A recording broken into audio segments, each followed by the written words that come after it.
සුබ සන්ධ්‍යාවක්. මම නෙළුම් කුමාරි කොට්ටා ප්‍රදේශයේ තමයි ඉන්නේ. මම දැන්ට දවස් 7කට කලින් අසනීප තත්ත්වය මත තමයි රෝහල් ගත වුණේ. ඉතින් ඇත්තටම මම ඔෆිස් එකේ පානදුරදී මීටින් එකක ඉන්නකොට මගේ ප්‍රෙෂර් අඩුවීමක් මත කලන්තේ හැදිලා එහෙ හොස්පිටල් එකකට ඇඩ්මිට් කරලා තිබ්බා.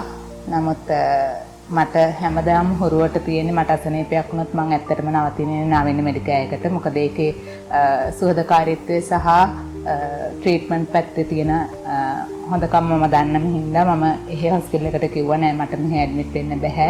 මාව ඩිස්චාර්ජ් කරන්න මම යනවා. ගිහිල්ලා එල්ලා මම නාවින්න මෙඩිකල් එකේ ඇඩ්මිට් වෙනවා කියලා.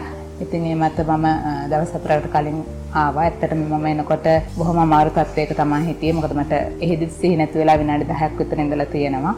ඉතින් ආපු ගමම හොඳටම ප්‍රතිකාර කළා ට්‍රීට්මන්ට් එක පටන් අරගෙන මෙහෙ ඇඩ්මිට් කළා. ඉතින් ඒ ඇඩ්මිට් කරපු මොහොතේ ඉඳන් මේ මොහොත වෙනකන් ડોක්ටර් රත්නායක, ડોක්ටර් ගිහාන්, ඒ වගේම මෙහෙට නිතරම එන අපිව බලන්න එන මැඩම්, ඒ වගේම සුහද සීලීව ඉන්න කාර්ය මණ්ඩලය හැමෝම හොඳ ට්‍රීට්මන්ට් එකක් මට ලබා දුන්නා.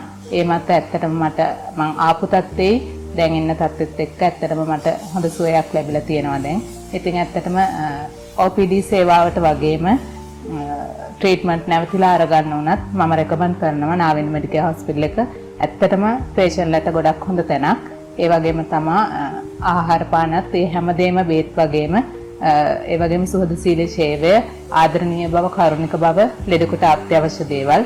ඉතින් ඒ හැමදේම අරගෙන ඒ හැමදේම ලබාගෙන ඉක්මනටම ලෙඩක් තියෙනවා නම් ඒක සුව කරගන්න නාවින්න මෙඩිකල් එකට එන්න කියලා මම ඔයගලන්ට කියනවා, රෙකමන්ඩ් කරනවා. ඇත්තටම මේ ප්‍රදේශයේ තියෙන හොඳම හොස්පිටල් එකක් කියලා මම ඔයගලන්ට රෙකමන්ඩ් කරනවා. ඉතින් ඔයාලා හැමෝටම මට වගේ ඉක්මනට සුවයක් ලබා ගන්න ඕන නම් මෙහෙට එන්න කියලා මම කියනවා. Thank you.